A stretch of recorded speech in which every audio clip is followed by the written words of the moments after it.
ঝর্ণা গীতাকে phone করে বলে আমি আপনার জন্য কিছু ফিজের টাকা জমিয়েছি। গীতা বলে লাগবে না, যেদিন আপনার কেসটা সলভ করতে পারবো সেদিন বাড়িতে বসিয়ে 1 কাপ চা খাইয়ে দেবেন। ঝর্ণা বলে আপনি মানবী না দেবী? গীতা বলে খুবই সাধারণ একজন মানবী।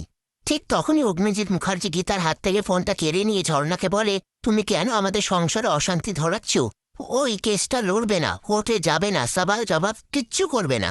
কথা শুনে গীতা অগ্নিজিৎ মুখার্জির হাত থেকে ফোনটা কেড়ে নিয়ে ঝর্ণাকে বলে আমি কোর্টে যাব, সওয়াল জবাব করব, এই বলে ফোনটা রেখে দেয়। এরপর অগ্নিজিৎ মুখার্জি গীতাকে বলে তাহলে তুমি এই কেসটা লড়বে? গীতা হ্যাঁ বললে অগ্নিজিৎ মুখার্জি বলে তাহলে শুনে রাখো, এই কেসটা যদি তুমি লড়ো এর বিরুদ্ধে কিন্তু আমাকে পাবে। এই বলে সেখান থেকে চলে যায়। পরের দিন মেহেককে অঙ্কিতের বাবা মা ফোন করে বলে আজ থেকে তুমি কিন্তু আমাদের মা বাবা বলে ডাকবে, আর আমরা কিন্তু আজকে শপিং করতে যাব তোকে নিয়ে।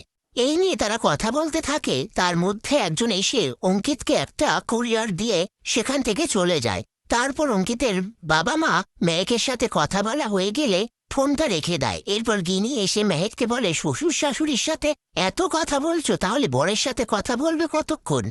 কথা শুনে মেহেক লজ্জা পেয়ে যায়। তারপর গিনি বলে গীতা কোথায় দেখেছো, ওকে খুঁজে পাচ্ছি না, এই বলে সেখান থেকে চলে যায়। ওদিকে গীতা ঝর্ণার বাড়িতে এসে তার বর কি করে নিখোঁজ হলো সেই সমস্ত ঘটনা শোনে। এরপর গিনি গীতাকে ফোন করে বলে তুই কোথায়, বাড়ি ফিরে আয়, রান্না করতে হবে তো বাবার জন্য, তোর হাতে ছাড়া রান্না ছাড়া তো আবার খায় না। গীতা বলে তুই ঠাম্মির জন্য নিরামিষ রান্না কর, আমি গিয়ে বাবার জন্য রান্না করব, রান্না করে দেব, এই বলে ফোনটা রেখে দেয়। কথা শুনে ঝর্ণা বলে আপনি আপনার শ্বশুর মশাইয়ের জন্য রান্না করবেন, আবার আমাকে ভরসা করতে বলছেন যে আপনি কেসটা লড়বেন? গীতা বলে হ্যাঁ আমি এই কেসটা লড়ব।